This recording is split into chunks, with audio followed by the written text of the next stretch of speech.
presentation here. This session is about mobility and autonomous vehicles, and I'm going to kick it off a little bit with a quick introduction of the speakers.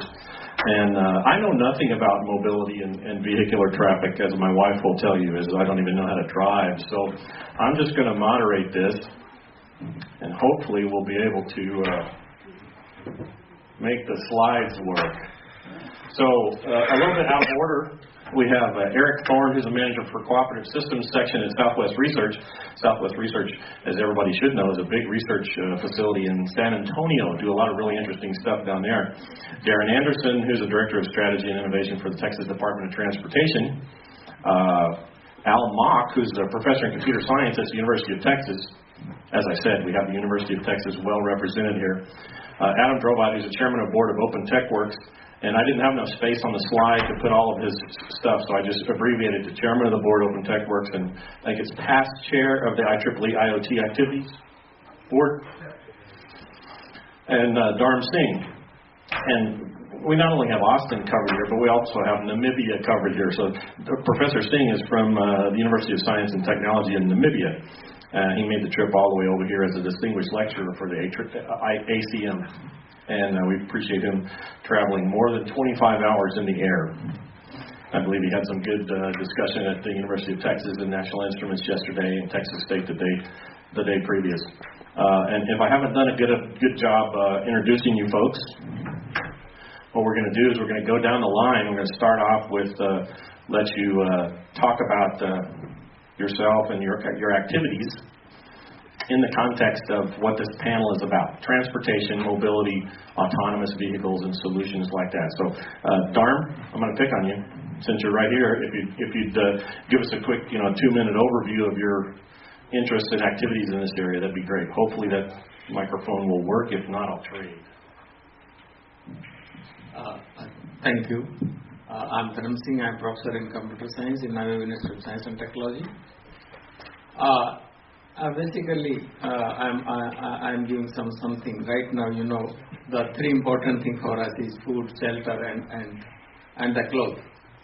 In addition to food, shelter, and clothes, the internet connectivity is also important. Even though we are moving in 5G, I'm talking in relation to especially for the African countries in Namibia. Now still, the 4G is not fulfilled, implemented in the whole countries. So the reason for this one, especially in Namibia, the population is less populated country. We have 3% in 1 kilometer square area. So the implementation of infrastructure is very difficult. Previous speaker, he told about the road infrastructure. So in African countries, there is the less dense population countries. It is very difficult to deploy the infrastructure, vehicle infrastructure. Even though V2V communication is not possible, because sometimes there is only one car is running in between 5 kilometers. The another connectivity may be possible for the GSM connectivity, WiMAX connectivity, or satellite connectivity. So what's the problem right now? Everybody is moving toward the cloud computing, and every internet thing of application is need to be transported every data to the cloud. But now you see the ratio of the devices right now. In 2009, there was one Internet of Things devices equal to the one world population, but it will be expected that in 2021 it will be the ratio of 6.28. So 6.28 IoT devices equal to 1 people. We need to think how many devices. Second important thing is now we have smart devices. Smart devices generate more data. We need to transfer all the data to the cloud. So what we are doing now, the cloud may not be handle those big data. So we need to filter out the data at the edge layer.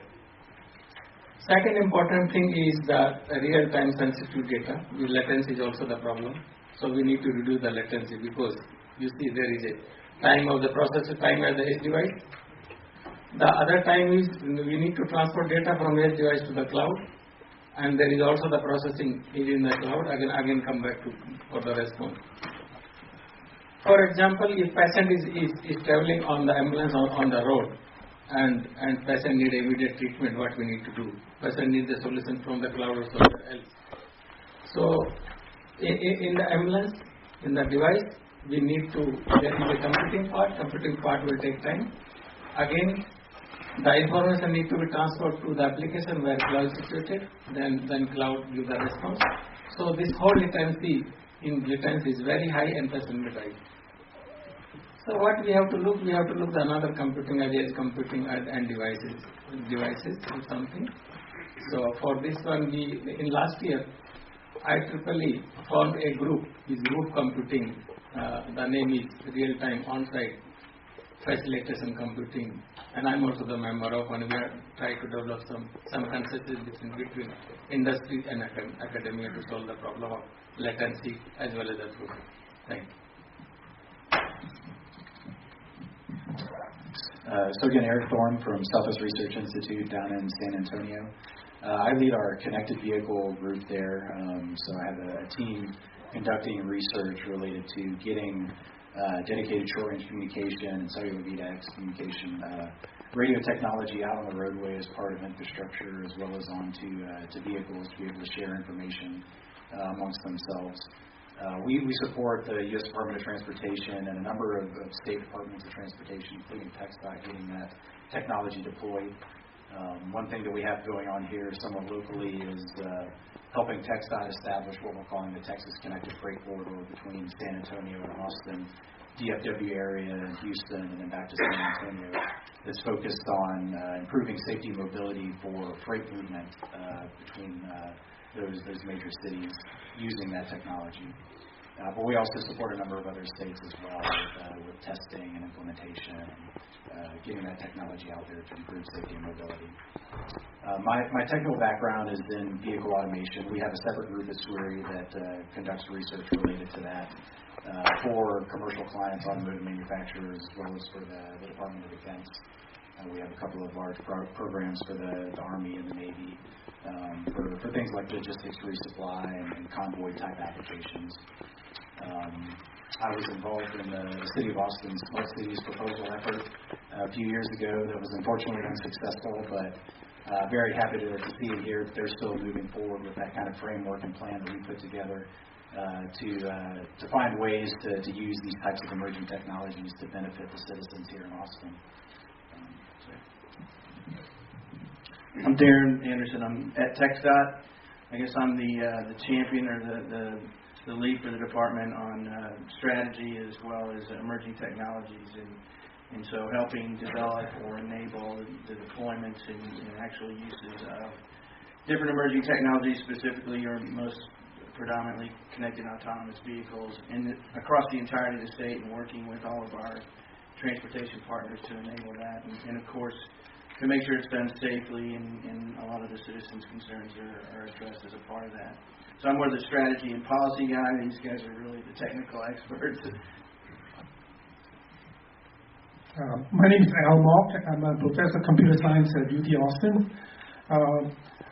First, thanks for Fossey and Stan for inviting me to join the panel, which is a great honor. My main interest is actually in the technical area, what I call verifiability. And I think that the verifiability is going to be really important for smart city initiatives. So by verifiability, there kind of different meaning you can attach to it. But there are two particular kind of messages I want to bring to the meeting today. One is personal identification, which I think is going to be very important, for smart city initiatives. So basically, for every service that you provide, you want to make sure that the recipient of the service is who he or she claims to be. So I think that one of the kind of nightmare, is that if your identity gets stolen, which is not unusual, and you cannot really change your own identity. For example, if like in the smart city initiative, you depend on a camera system to look at your face, and then you decide that you will carry that whether you qualify to receive a certain type of service or not, right? But just imagine, that if your face gets stolen, right? Okay, and you cannot change your face. That means, okay, once you lose it, you're in big trouble, right? But of course, okay, when you say, well, it's impossible to lose one's face, right? Actually, you do not need to have a surgeon, okay, to kind of modify your face or something, right? Okay, to make you look like somebody else. All they need to do, okay, is to steal the data which the computer will need to match you with whatever the camera system tells, okay, shows who you are. Right? And if someone gets to the database and steals that piece of data, okay, all they need is the input device, okay, and you will basically can present your credentials to any system that will ask you to have service, okay, right? So something that's basically not revocable, okay, is going to be a big mistake, and I hope that, okay, this message will go through, because, I mean, people talk about using biometric data, okay, for identification, for smart city, the sort of applications. That is going to be a big mistake. Don't do it.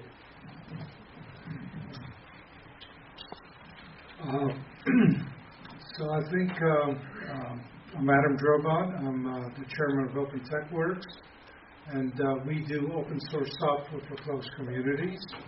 I'm not going to go into that.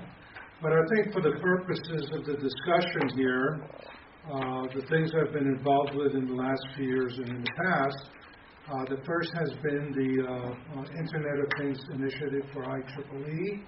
I ran that for roughly 3 years.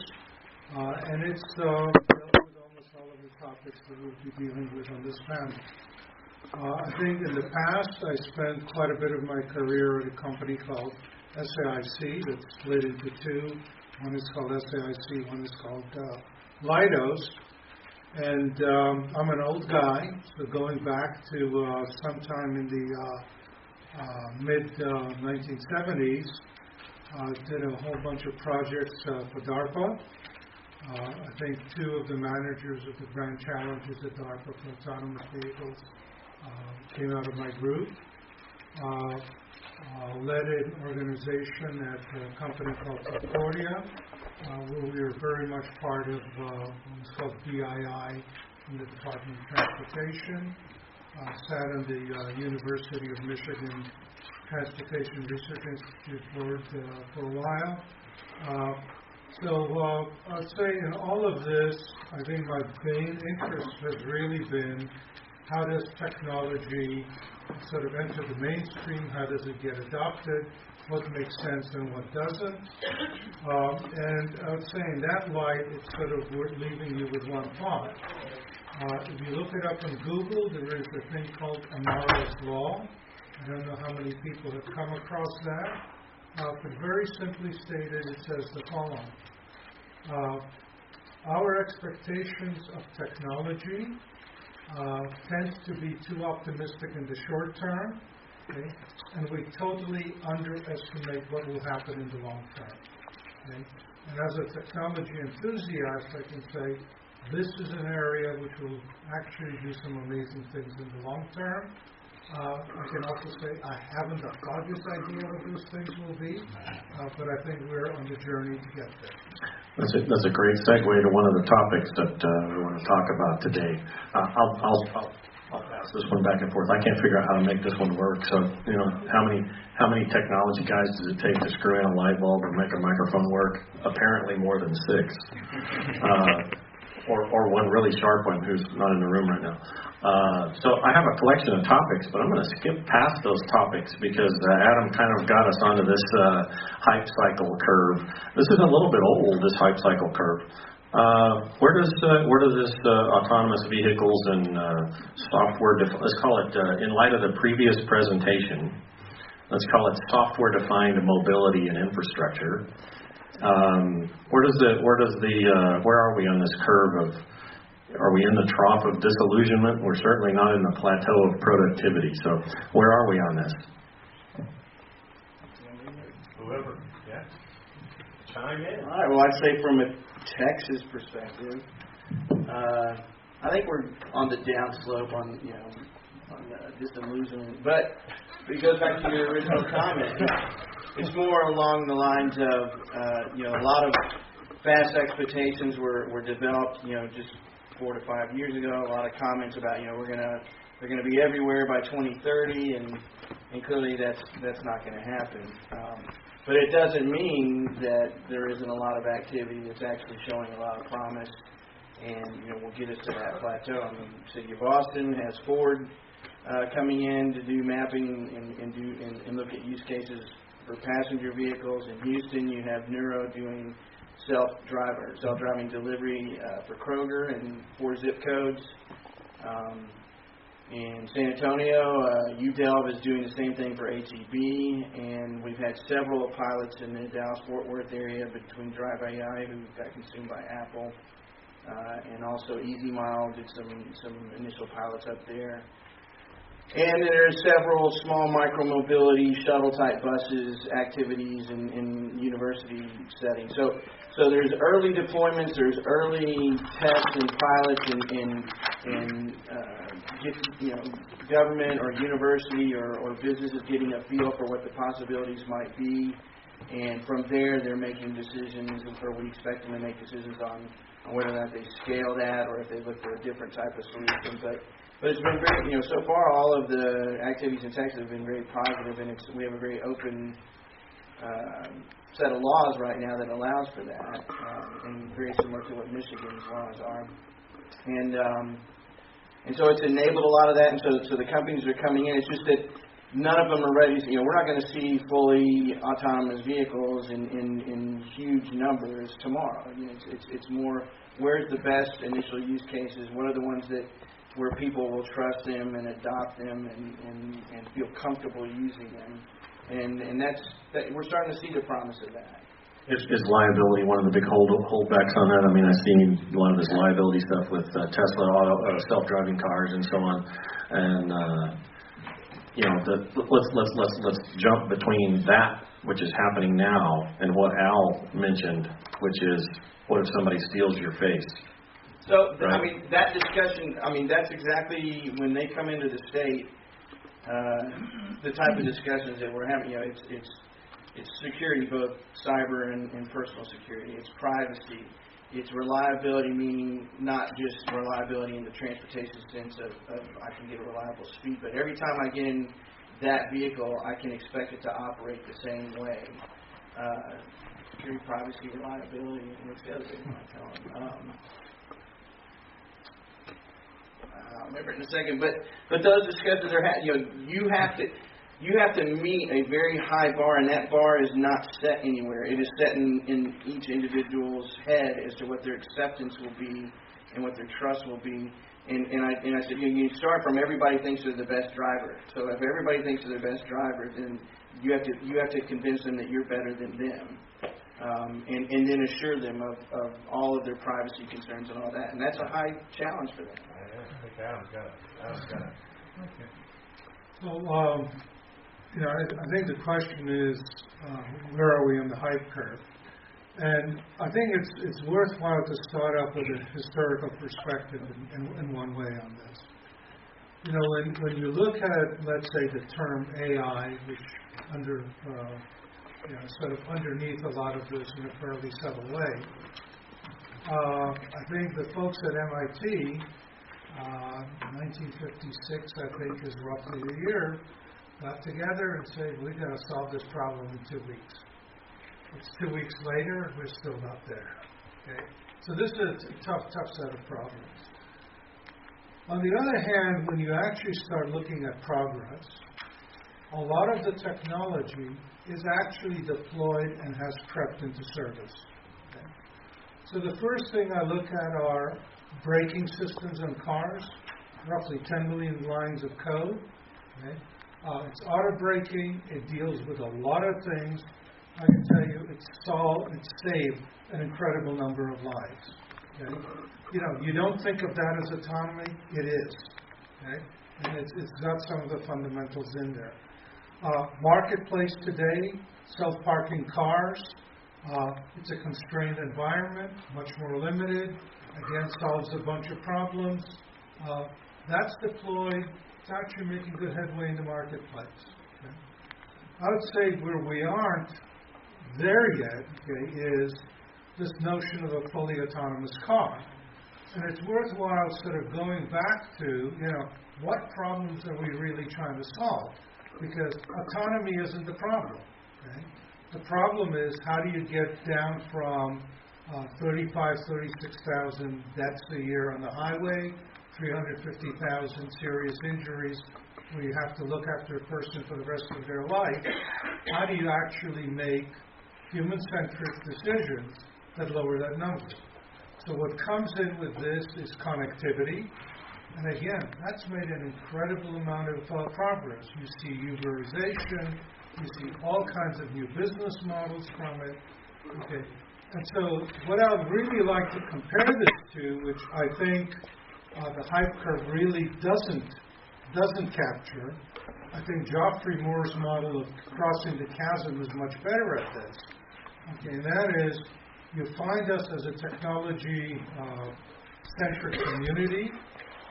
We think this stuff is fantastic. Okay, hard-nosed guys. I think we have one sitting on the panel here. Okay, says, what problem are you solving for? Okay, and I think when you start looking at what the real progress is, I think it's far from the valley of despair. I think there's real progress going on solving real problems. And those are, I think, safety. I think mobility is really not just about autonomous cars. It's as much about sidewalks. It's lighting for safety. It's all kinds of devices on the roadside. So I think when you start looking at the complex picture, there are some very real things that are now part of the mainstream. Okay? And autonomous cars, I think we are like anything else on the learning curve. Okay? And it's a tough learning curve, essentially.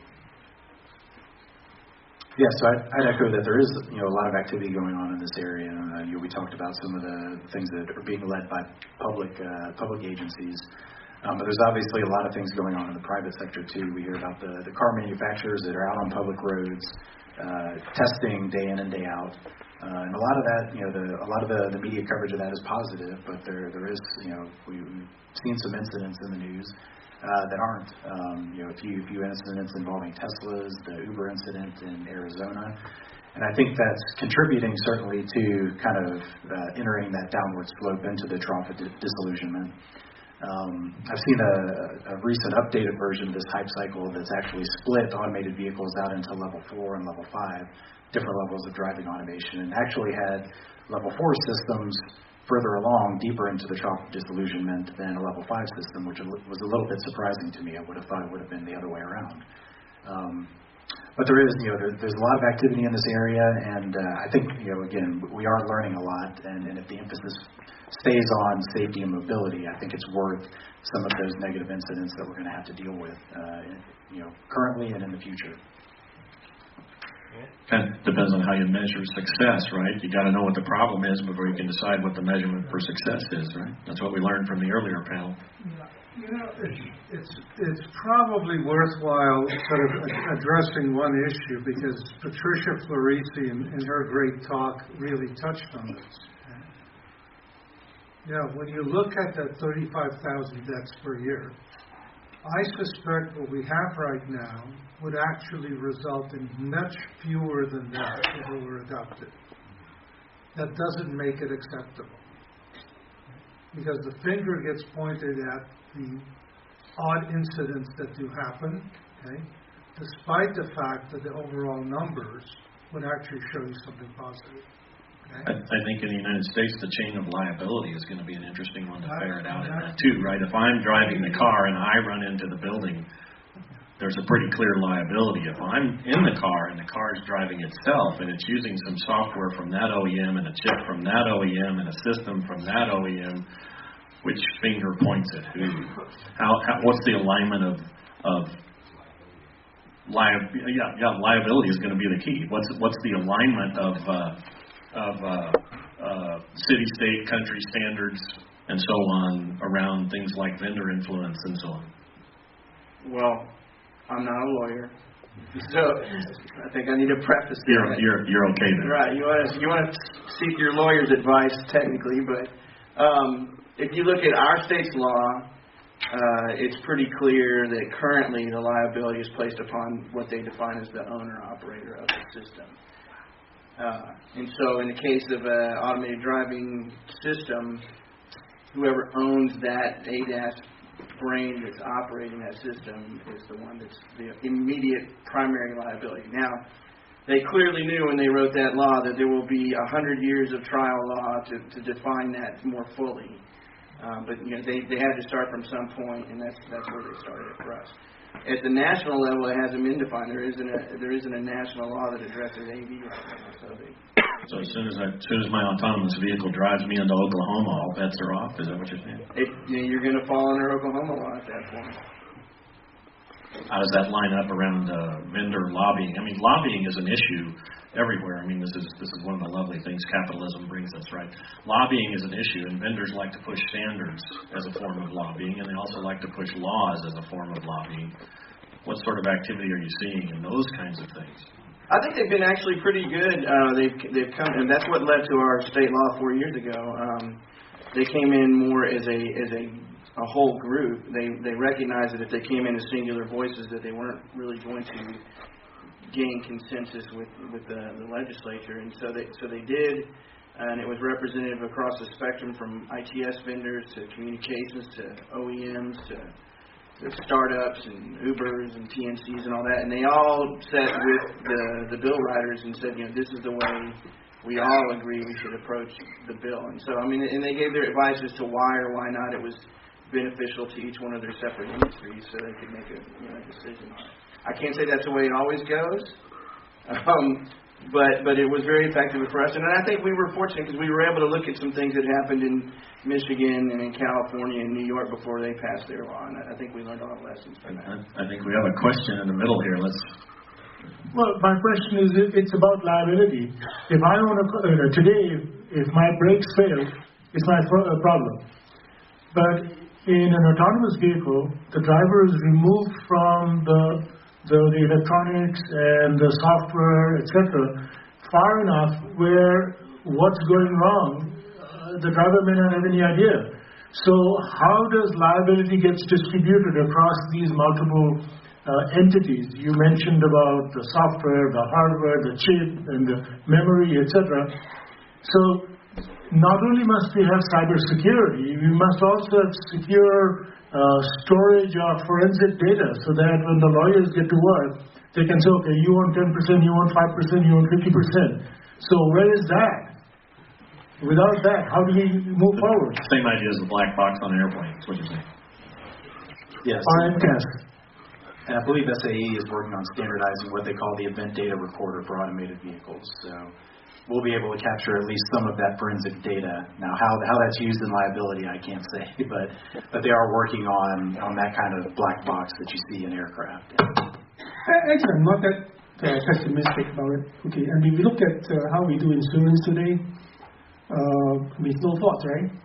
Okay, so I mean, as long as you can make the case, the business case, that you can actually save lives, and therefore, insurance companies will benefit greatly from it.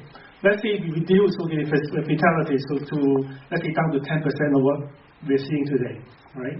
So I would say that if I were an insurance company, I would be very interested to kind of pay for whatever litigation costs, okay, and I'll bear the cost, and as long as I don't, because I'll benefit from it as an insurance company. That's a good point. Let's flip back this slide off the Gartner hype cycle to this set of topics.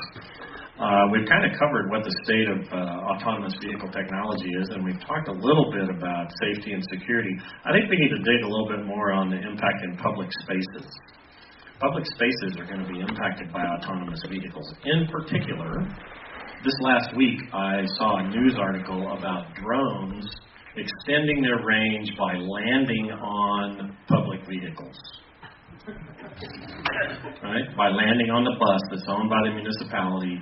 And so in effect, that's whoever is, and we know from the previous discussion that these mass transit systems are heavily subsidized. So in effect, that's Amazon profiting from my tax dollars supporting that bus. Is that going to work? Is that how this is going to work?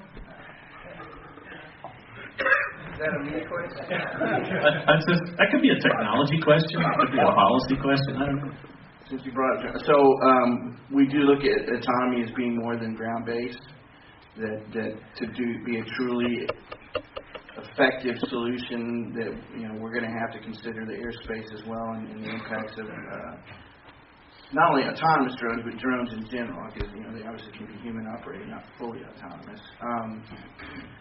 But I don't know. That's I think that's a problem a little further down the road, whether or not they're going to be charging off of public structures to move on and do their business operations. I think that might be a unique public-private partnership that could be established.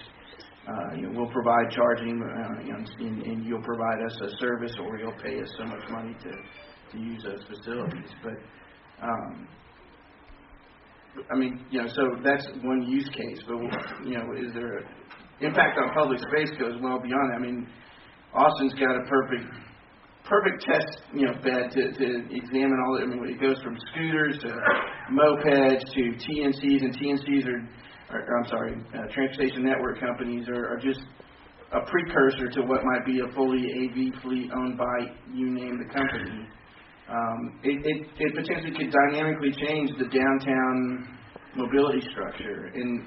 And people ask, well, when's that going to happen? Well, ultimately, it really it depends on the individual city and the people that live there. It's easy to imagine this very futuristic downtown where it's very walkable and has all these buzz terms that people like to use. But the reality is, when you get to actually trying to do it, you've got to coordinate with all the different government entities that are involved. You've got to convince the businesses that you're not going to destroy their business downtown by changing the mobility in that area. And then you've got to convince the commuters or the people that use the current system that the new system will be better. And that's city politics. That's not. We've seen a kind of an interesting evolution over the last few years with Zipcar or Car2Go or whatever, which kind of came in, and I don't see those a lot anymore. And then it was some Segways, and then it was bicycles, and now it's scooters.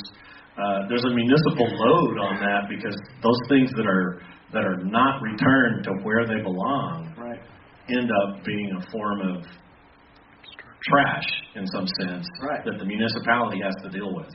So the autonomous nature of some of those things are But you sort of brought up an interesting point, and we have transportation up there as one of the items.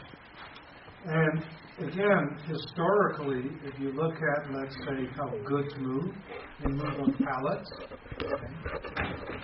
If you ran a business and wanted to move your goods, you used to have a pallet shop, a wood shop, build your own.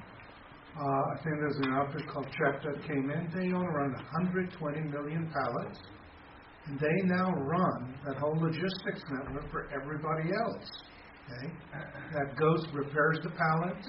They accumulate somewhere, moving them to where they're needed. Then actually build a business on that. So my suspicion is that eventually you'll see some form of consolidation. Okay. And somebody will build a business on this kind of infrastructure, of making sure that they take care of how things move around. Major cities, if you look at garages that are not municipally owned, incredible consolidation. You find a large number of cities, Washington, D.C., Chicago, are dominated by one or two garage owners. Okay? By the way, it's a monopoly of sorts, but boy, it's a lot more convenient for everybody else as a consequence. So what you're saying is this isn't an issue of technology. This is an issue of disruptive business models. Yeah, and it takes time. It takes time to do these kind of things. And if I sound like a broken record, going up the learning curves is sort of hell. Okay, but you have to leave room for it.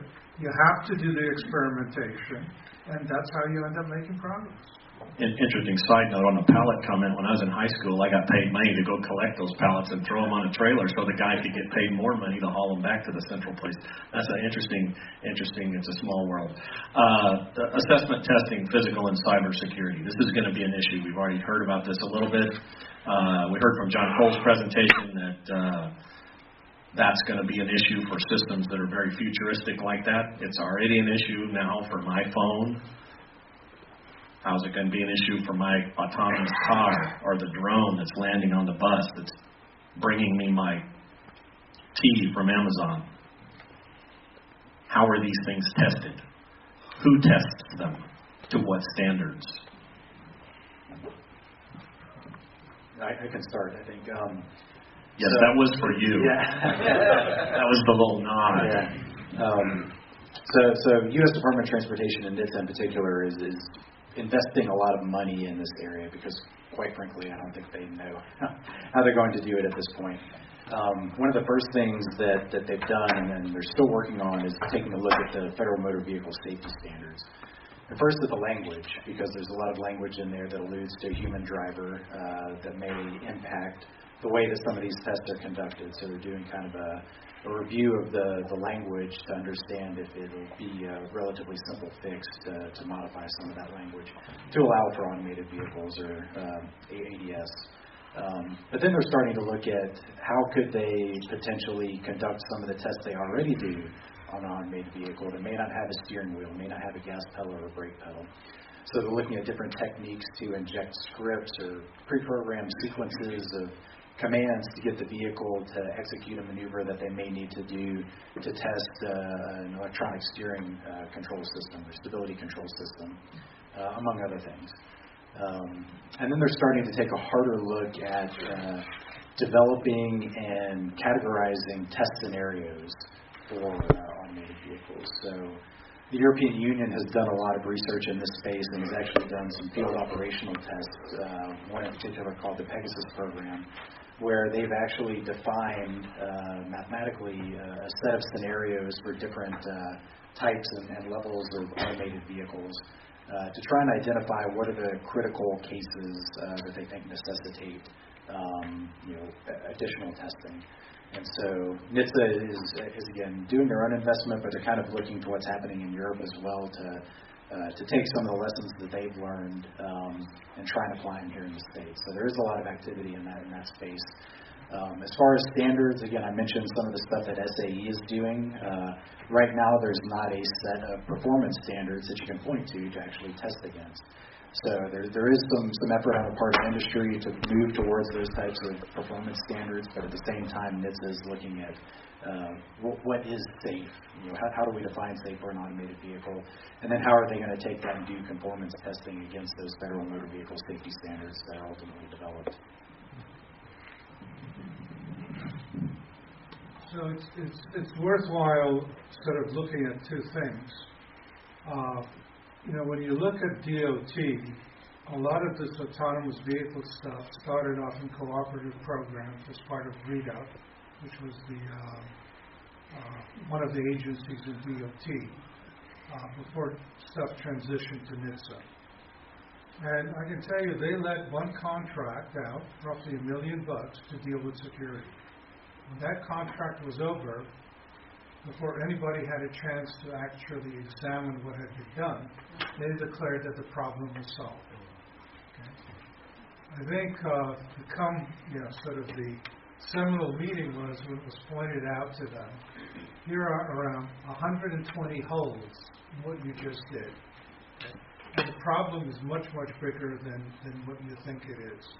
So that's one part. The second part is, when you actually look at the design of cars, there's a limited amount of real estate there. Okay?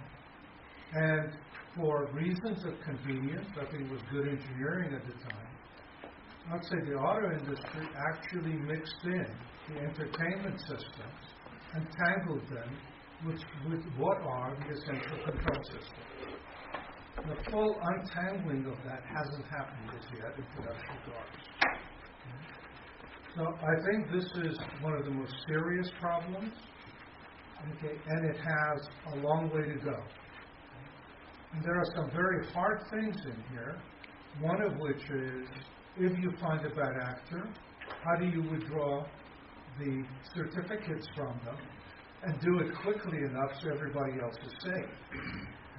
How do you make sure that the devices that you have to talk to, stuff along the roadside, things of that sort, are inoculated against this? They don't exist as yet. They are part of that learning curve. So to me, again, what you find is there's a certain level of risk that I suspect we'll tolerate with this. Okay? But this is one of the hard problems to solve. Okay? And it hasn't been solved in other settings.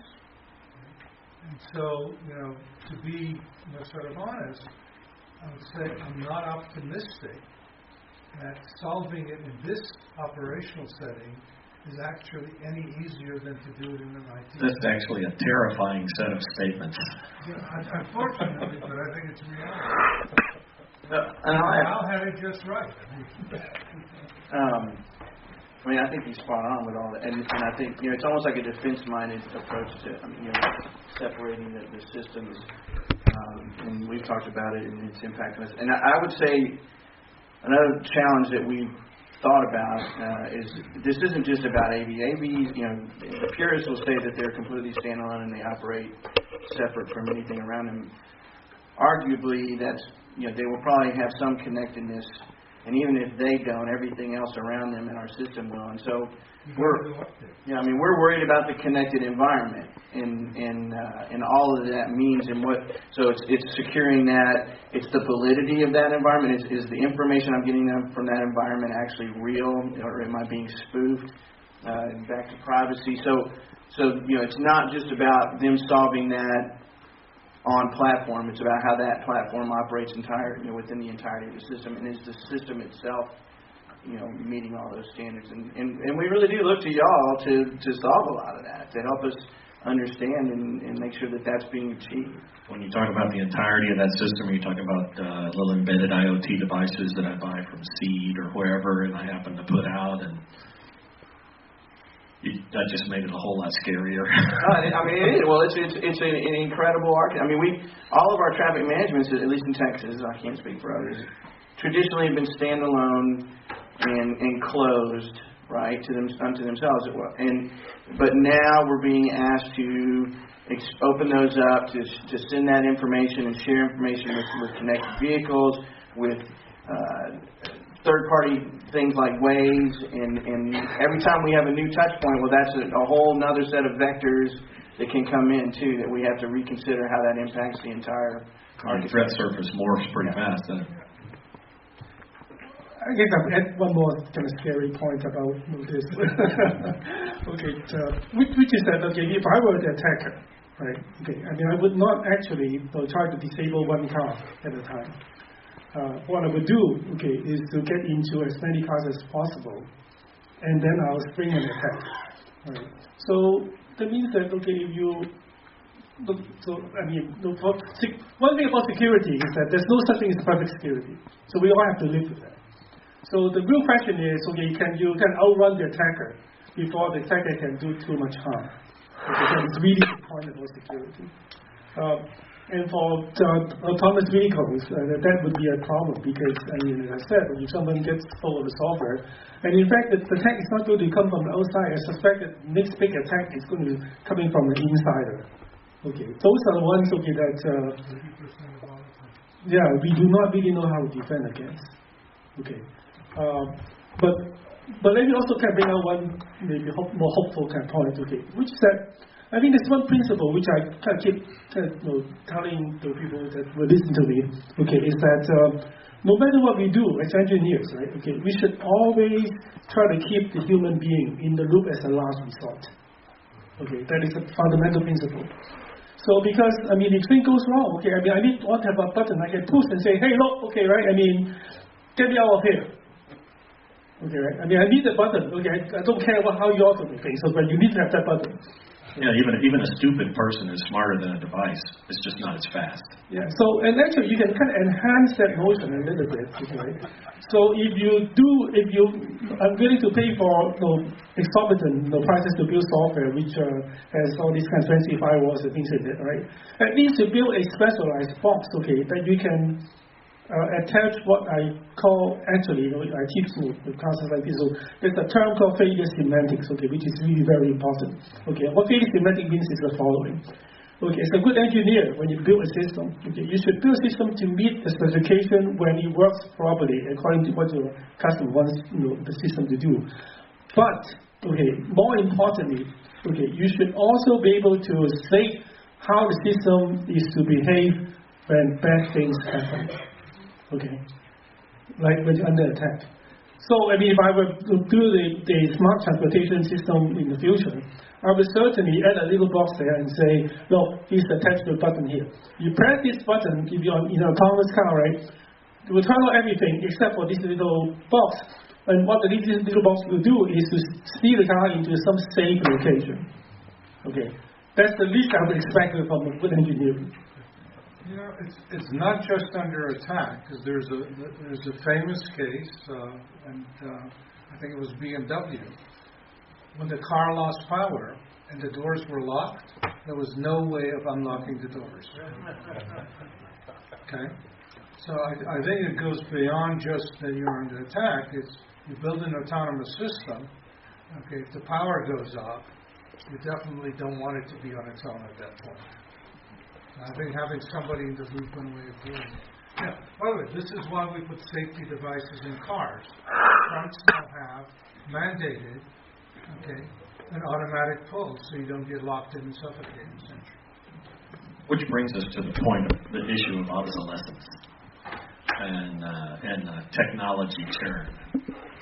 How many cars are out there even today that don't have that thing in the trunk? Right? How fast is this technology going to take over our lives and leave behind this huge swath of other things that remain liabilities? Yeah, that was for you, Eric.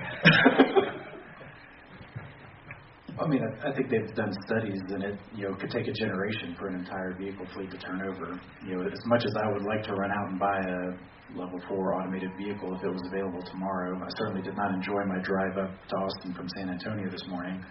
I would love to have had an automated vehicle do it for me, but I'm in a position to go buy a new car, tomorrow. So it's gonna, even if these things were available in the next couple of years, you'll have your early adopters. I think it'll be like any other technology, smartphone, cell phone, whatever the case may be. You have your early adopters that will get it early and then try it out and learn a lot. You'll have some people who are kind of paying attention to what's happening with those early adopters and what they're experiencing, and then you'll have some people that just don't care, and that's gonna it's gonna take decades before we have kind of significant market penetration, I think. Along those lines, while y'all were talking, I put this other picture up on the screen, which is V2X, situational awareness generic picture. I wanted to make you aware. I'm curious about this past discussion in the context of that picture, particularly from the university perspective, because we're training young engineers, two of which are sitting in the audience today, to do their senior design projects on things like this. They're building prototypes of things like this and testing them.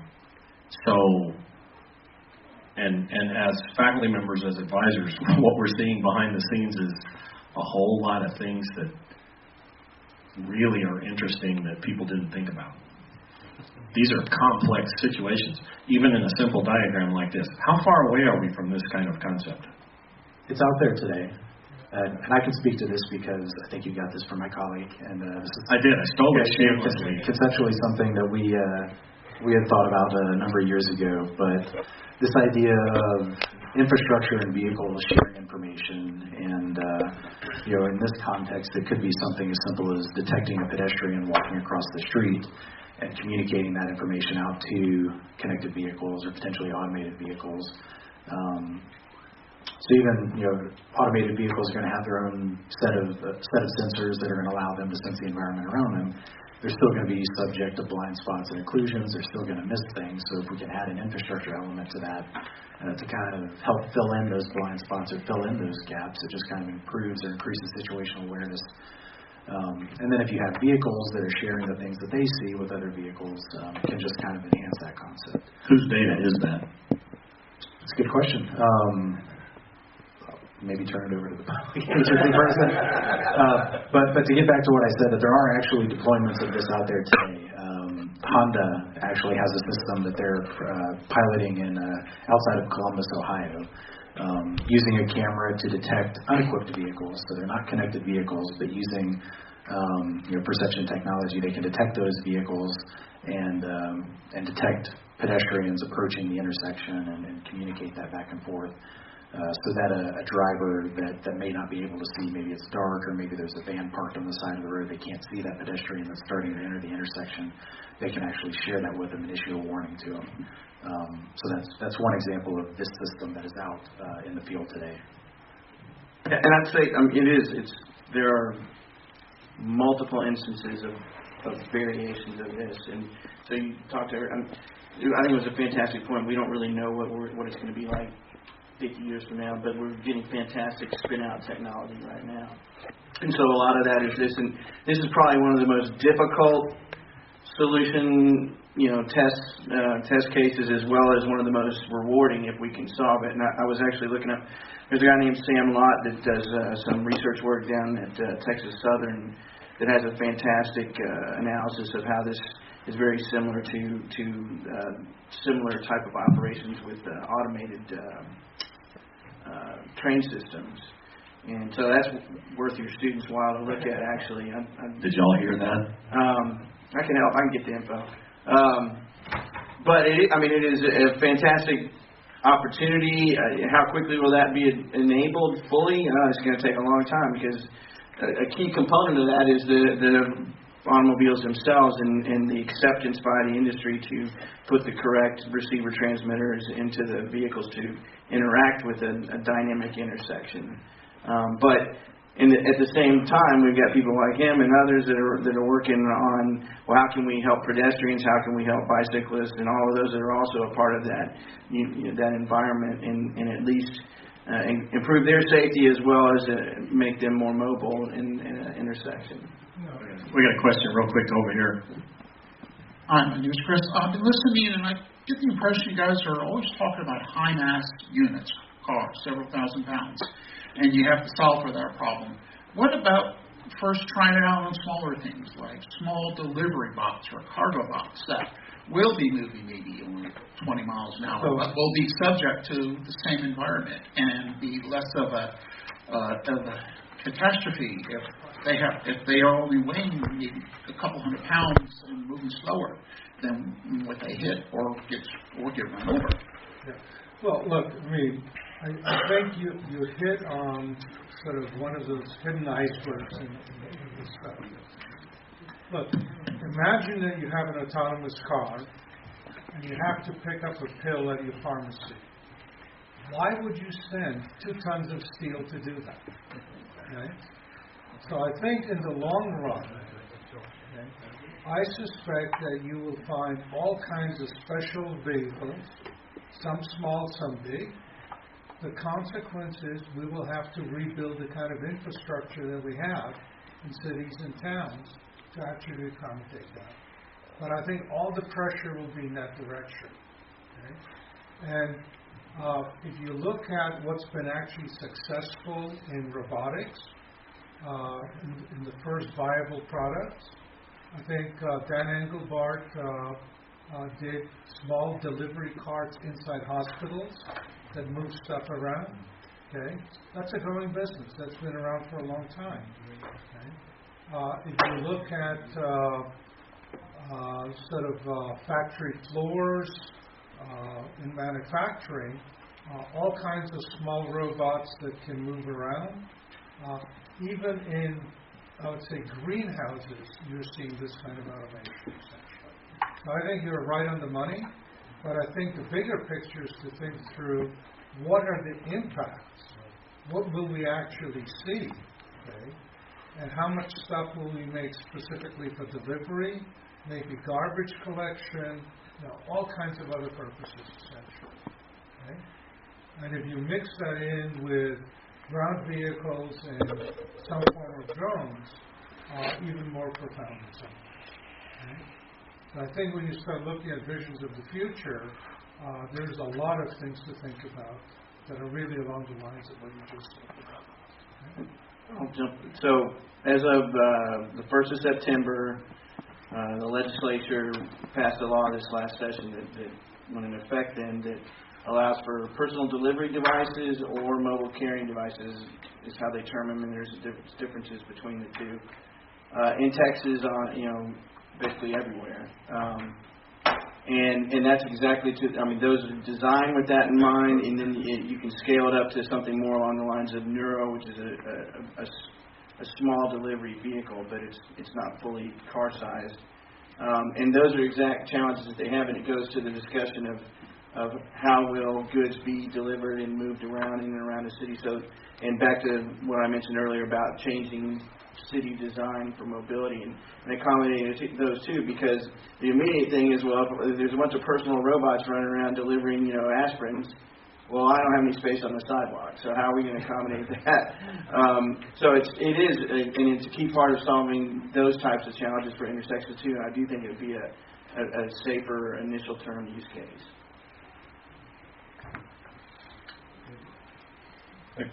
Stand up. This is Kyle Davidson. She's a student at Texas State University, and she's getting a grade on this question. I am. Yeah, under a lot of pressure now. Sometimes it's necessary to disobey the law in a case of an emergency, and I'm sure you've gotten this a lot. You've described a vehicle that doesn't have any steering wheels or accelerator or brake. Is the end goal supposed to leave no room for personal judgment? Is it supposed to be complete uniformity? That was a good one. She gets an A. That's an A. How many vote for an A on that one? I'll vote for an A on that one. Yeah. That is a good question. And I don't think we're going to see vehicles without those manual control inputs for a long time, for some of the reasons that you just mentioned. As this technology progresses and they can handle those types of not one-off scenarios, but emergency scenarios where you may have emergency vehicles, you may be stuck in situations where it does have to cross a double yellow line, or it does have to kind of break the normal driving etiquette or driving rules of the road. There's going to be, there's still part of that learning curve where it's going to take some time to get to that point. So I think for the time being, there are going to be ways to manually handle those situations if you have to. If an automated vehicle is in a wreck, is in an accident, and is disabled, you're going to have some way to move that vehicle over to the shoulder. And the technology is just not to the point right now where we can do that without those manual control inputs. I'm going to ask a question. Wait, just real quick.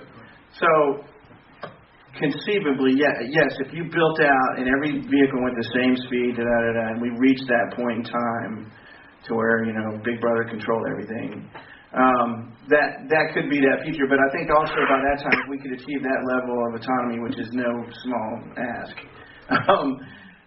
I think you would have the ability also to, within that vehicle, say, this is a medical emergency, I'm in the vehicle, can you clear me, for I think there would be thoughts towards those specific instances where they would clear traffic or clear a path for that vehicle to get you to where you needed to be.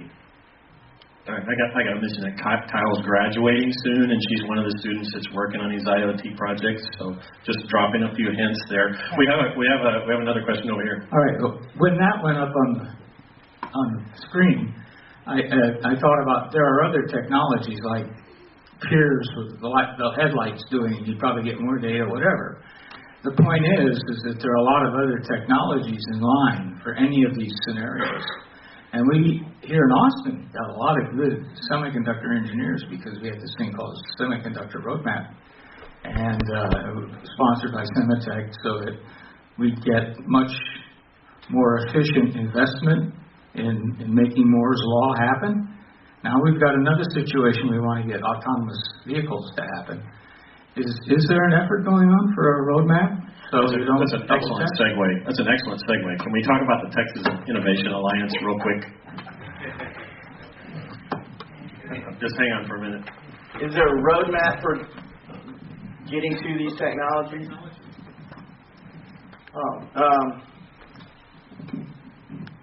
We're working on it. We as a collective, so to his point on the Innovation Alliance, and I would also say The state has a connected autonomous vehicle task force now, much like many other states.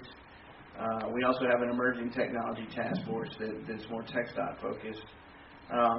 But that collective transportation community, which includes cities and counties and metropolitan planning organizations and the like, are looking at those specific questions and where are we now and where do we envision the potential future might be. And so, for example, right now TxDOT's writing its 2050 plan and working with all those elements to develop their components of that plan. And as a part of that, we have underlying strategies about where TxDOT's going to go to get to that. So all of those incorporate roadmaps in concept at least, but we haven't published any of that because it's the first time we've actually merged technologies into those plans. It's always been about building out roads. Advice: read up on this. It's been gone for a while. Anyway, read up on what the National Semiconductor Roadmap was all about. It was organized differently than you explained. Had a different purpose. I think your discussion here could put that into that same purpose, not about regulations or any of it, just plain technology. Yeah. So really good point. So actually in this area, there's a reason why I just went through this. But what you'll find is CRA just did a roadmap for AI that includes this area. I think it was run by Yolanda Gill and Bart Semler. She's from USC, he's from Cornell. There is a White House agency called NITRD. NITRD also put together a strategic plan that includes a lot of road mapping activity. And the third one in this area, in collaboration with DOT, is actually NIST. Okay, and they actually just published theirs, I think, August 9th or something like that of this year. Okay, and then the biggest one that I've seen is something called 5GAA. It's doing the use cases for 5G technology in this area, and they also have a major road mapping activity. And so does the Future Network Initiative at IEEE. So I think, and all of them, by the way, are using what used to be the Semitech roadmap methodology as a template for what they're doing. Right? So there is a lot of activity actually going on. We've got two questions down here queued up. On that question. You got a comment on that question? It's the one time I'm going to talk. I promise. Okay. I promise. One time. Sorry, Jason John Michael, Assistant Director of Smart Mobility for the City of Austin. A lot of my colleagues up there. Good to see you guys. Back to the Semitech thing. Do know that through all the other international harmonization of standards that's done through ISO TC 204, that's also being done through that group. Both Eric and I are part of that. And I can't go without mentioning on the air. That's DSRC and 5.9. We just came back from our European Plug Fest where we're plugging U.S. tech and European EU tech at the same time, and we're doing both 5G C-V2X as well as DSRC. And the outcomes of that are already up on the air's website. I'm going to daylight something a little early, but the next North American Plug Fest is going to be here in Austin. I'm working with Chandra to see if I can get it on campus. And it will be the first hybrid Plug Fest of the world of connectivity of vehicles, which is DSRC and 5G together. And it involves both Green Hills, BlackBerry, and about 3 other security providers. It'll be the first time we're doing a security Plug Fest as well. No, we're staying away from EV, and some of the vehicle guys, and certainly you have a time frame on that? Norman, it would say that let's not try to marry EV and everything else right now. They're looking at USB is the way that vehicle communications is done, and that was great when you were thinking about when you turn on a gas-powered car, you got all the amps. What about now? lost their battery. Speaking of which. That was a good way to get me to turn off. But I just wanted to mention that both 5G AA and OmniAir are working together to create the very first cohesive vehicle test of up the stack, over the air, and down the stack again between the vehicle and something else. What's the time frame on that plug fest here in Austin? But that's going to be sometime the last week of March, beginning of April, is what we're hoping for. The other date range that we're looking for is right in the middle of that, and some other things happen in the fall, in the spring here. The other opportunity would be later in October. But however, that would get close to ITS America and other things like that as well. Okay, back to the question up here. Good comment. Thank you. Thank you for interjecting that. So I'm just picking up on Adam. You were talking about the approach is basically step by step. The other gentleman was saying just a couple of questions ago that obviously we're not going to go into fully autonomous vehicles for at least 10 years or whatever. But my question is, the steps we're taking so far are obviously improving the way in which we can drive as human beings. The idea of an intelligent braking system, the idea of understanding if someone is crossing the road in front of us and creating a warning sign. The closer we get to the autonomous vehicle, and the closer we get to a human being just basically operating the emergency button, what we're going to have is a situation where human beings are not interested. We already have problems when we're driving to stay awake and to stay focused.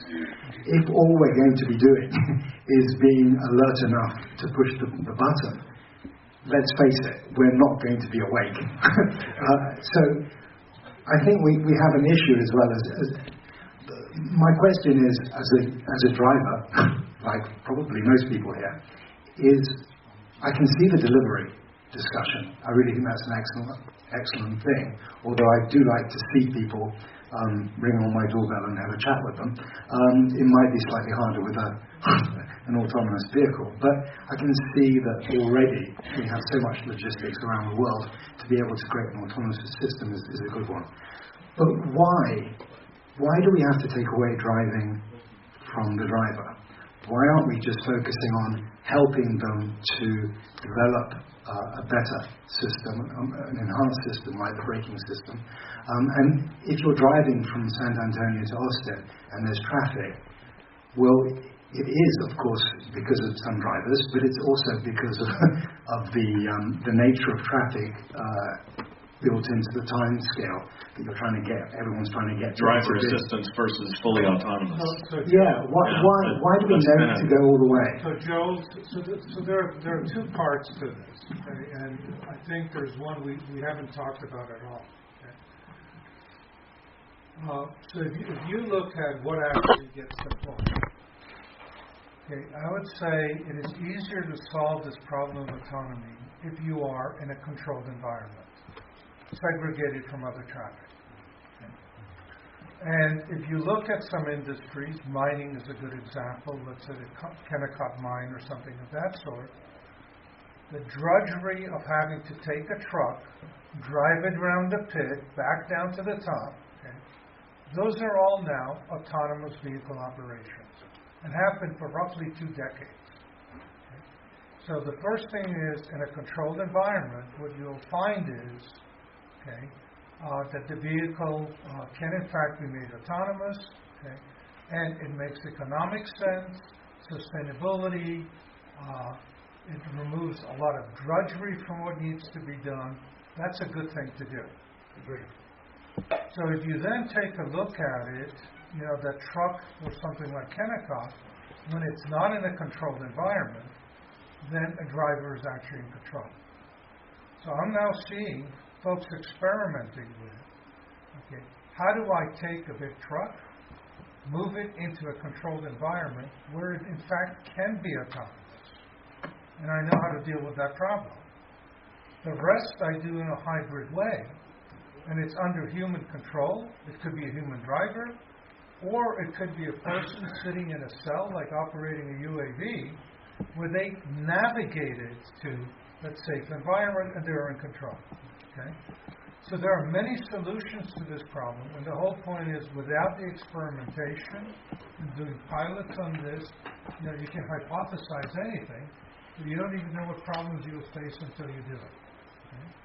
And it's not that I want to take something away. You just take a look at all the situations where something routine is being done, okay, that doesn't need to be done. Okay? And, the joy is already out of it. Okay.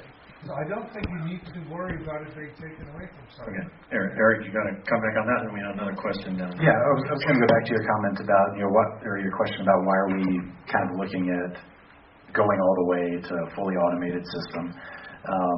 And I don't work for a car company, but I don't think that they are. I think they are taking that incremental approach. So we hear about things like automatic emergency braking, AEB, which a large group of auto OEMs have committed. They haven't implemented it, but they've committed to making that a standard feature by, I think, 2021. So in the next few years, presumably, any new model vehicle that you buy at a dealership will have that safety feature, and that could be significant. And it is an automated feature, but it's obviously not a fully automated vehicle. So presumably that would save a lot of lives. Then if you start to think of level 3, level 4, level 5, Virginia Tech Transportation Institute did some human factor studies of how long for a level 3 vehicle that requests the operator retake control of the vehicle. They found results on the order of 15 or 17 seconds, I think, for a person who was distracted, who had been riding in a nominally operating automated vehicle to figure out what was going on, to make a decision about what the right course of action was, and then to actually implement that action could be double digits of seconds. So we've seen or heard a lot of those automotive OEMs deciding that they're going to skip over level 3 and go straight to level 4 and level 5. Not all of them. There are still some of them that see value in level 3, but that still requires the driver, the operator, to be attentive. So you can never really take the human out of the loop fully, probably, with this particular type of application. Not for a long time. I think level 4, level 5 gets a lot of the attention, but there are incremental steps that are being taken right now. We have one very patient question waiting right here. Well, actually, you just stole my question. Okay. Andrew Marshall, UT Dallas. I'm going to ask a different question now since I've been holding the mic for so long. One of the problems that is likely to happen is how the value of a human life is taken as far as whether my car is going to help protect me or whether it's going to optimize the loss. So, at what point do we have to make sure that all of the algorithms are the same, so that I buy a BMW and it's going to save me. I buy a Kia and we'll try and escape. Well, I think you guys are a key part of that. You set standards, you develop standards. And that is just another standard. It's how does this brain think about this particular instance or this challenge? And we've had those conversations. Another conversation we had because Texas had the hurricane that flooded, basically half of Texas. And I started talking to some of the AV developers at the time. I said, I know this is way off in the future, but if you envision a future where you have fleets and fleets of these, there comes a business question of, do I save the capital investment of my fleet that's down in Houston and move them out before the hurricane arrives, or do I help evacuate the people?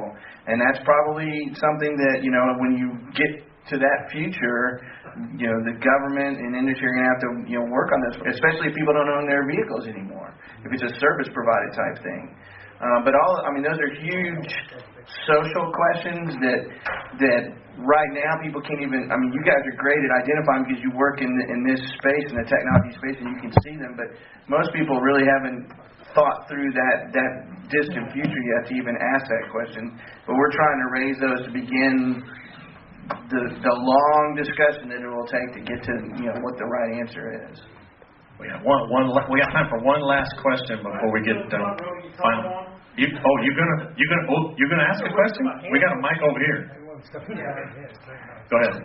All this time we are talking about autonomous vehicles and driver assistance, etc. Are we also thinking about how we can re-engineer the roadways? Like you have a vanilla lane where you just go into that lane if you want to nod off for a little while. Okay? And then if you really want to be a speedster, you get into the left lane and you're wide awake. So are we going to re-engineer the roadways too, or just, play the computer science? I mean, I'm a computer scientist, so it's cool to be doing all this computer science problems with automotive vehicles. But what about the roadways? So my boss would tell you we can build anything you want, just not everything you want. And I say that because you have to, so take it in the sense of toll lanes, in the sense of HOV lanes now. There's only so much right-of-way space. There's only so much that people are willing to allow us to spend money on putting pavement on the ground. So the challenge becomes how many lanes do we have to have separately for different purposes to satisfy every use case in terms of mobility. And Texas has gone through several iterations of having those discussions, and none of them have actually gone very well, ultimately. Because at least here, people really want to have the freedom of every lane for any purpose and use that can be done on that lane. So the discussions are there. No one's come up with a purpose. How do I, the easiest challenge is always, well, how do I traverse to that special lane across all the lanes that don't belong to me? And you don't want to build a crazy system where you've got bridges going to each separate lane to get into them. But there are, they talked about it, and I think there might be a point in time where managed lanes might be more AV focused than they are for other purposes. So and that's not just a Texas thing. I think that's worldwide. That type of discussion is going on. Okay, one more question, then we get a final wrap up. Okay, you said that autonomous vehicles always have a human to control them in case of emergency. Why hasn't that worked out well for the airlines?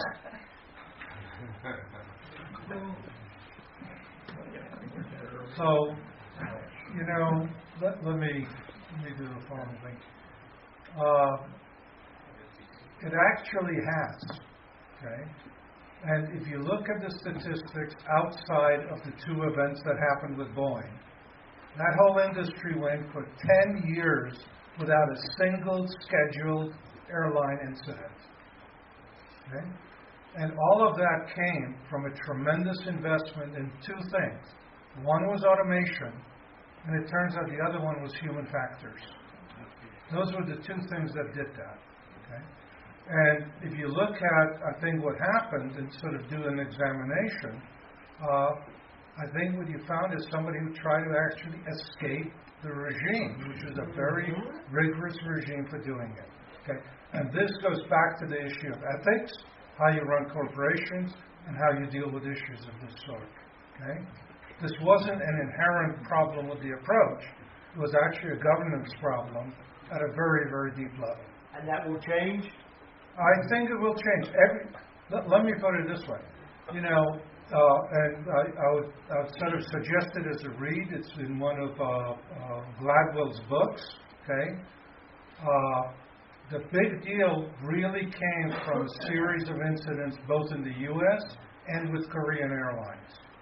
The number of crashes was so large, okay, that they really went to town on figuring out how do you regulate properly, what are the important factors, and I can tell you the challenge, in fact, the quality of inspection, rigor, was really second to none. Okay? And I would say somehow breaking that regime is what led to a problem. Okay? Okay, we got about 5 minutes left in the session. Let's go down the line and take key takeaways. So let's start with. Do you want to come back on that question real quick, Al? I had some experience working with Boeing. Actually, when the 777 was being developed, they actually, I know the engineers who did partner with the work, and they were very conscientious about safety and all this sort of stuff. So I mean, the two accidents that happened recently, I mean, that was, to me, okay, as a layman, not in that particular type of project, is really, to me, it's kind of inexcusable. Okay, we used to be that though you never built an avionics system which is safety critical with only one sensor. Okay, so that is, I mean, I don't think that's a technology problem. That's really a human. It's a government policy type of problem. Well, it's key takeaways. I got some examples on the thing there, but let's come down the line and start with that. I'm going to come this way. Key takeaways, one or two, not a whole bunch. You ain't seen nothing yet. Ain't seen nothing yet. Al, what you got? A key takeaway. I think human factors is really going to be very important, so let's pay attention to it. Human factors, all right. Darren. Y'all are very important to this. I mean, I don't know if we've engaged the audience how valuable what you do is to whatever the solution is. We don't know what the final, as he said, the final capability might be, or what we'll see 50 years from now. But y'all are a key part of making that happen, and it's just about collaboration and the teamwork to get it done. We all talk about bright ideas, but someone's got to make it happen, and a lot of these people are the make it happen people. Eric, what do you got? Key takeaway. I guess I'd say that I think we still have a long way to go, but the pilots and the testing that's going on right now is people are learning a lot from that. And again, I think it's one thing for engineers to sit in the vehicles and pontificate about how they should work and what's the best way to do things, but getting the public involved and getting a chance to go out and ride in some of these vehicles and learn and provide feedback is incredibly useful and important for us. Darm, last word. So in addition to the external and internal security, these days in autonomous vehicle we are using different heterogeneous sensors, including LiDAR, pedestrian, or surveillance cameras. So we are receiving the heterogeneous data and we need to fuse somewhere else in the computing devices. So we need a solutions. We need a something based on the machine learning or AI-based solutions to handle those data and give the reliable and output results. Sophisticated sensor fusion. Very good. Well, we're at the end of our time. We need to leave a couple minutes for the next speaker. Thank you very much, gentlemen.